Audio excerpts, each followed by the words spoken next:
أعوذ بالله من الشيطان الرجيم. بسم الله الرحمن الرحيم.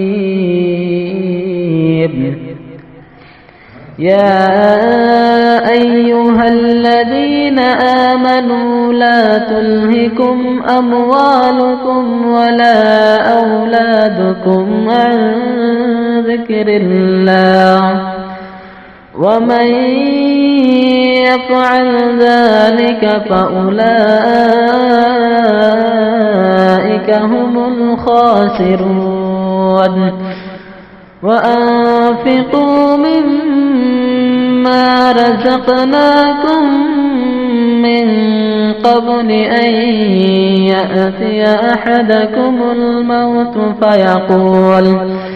فيقول رب لولا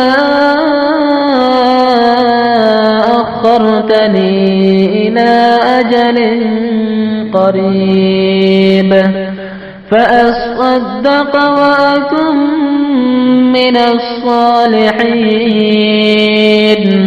ولن يؤخر الله نفسا إذا جاء أجلها والله خبير بما تعملون.